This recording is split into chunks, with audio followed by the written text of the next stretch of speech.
Hello, in this video I'm gonna show you how you can perform the hard reset of your Technics earbuds. So first we have to start from the right headphone. We have to remove the right headphone and now just wait until this blue light turns on. Then we have to click and hold on the start sensor until this indicator starts blinking blue and red.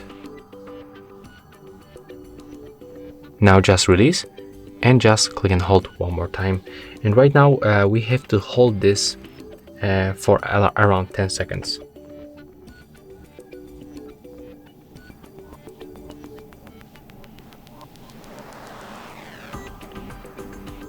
And as you can see right now they are turned off, and it means that we performed the reset for the right earbud, and we have to do the same for the left one. So remove from the case, take a look for the left earbud, click and hold, wait until it starts blinking the blue and the red,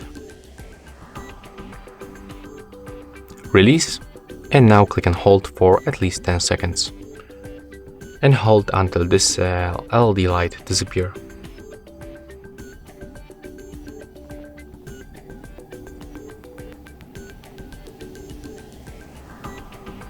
Okay, and right now release, and as you can see the reset is complete. So right now we have to input them back to the case, close it, and then open and be able to use them one more time. And that's all for this video. Hope you like it.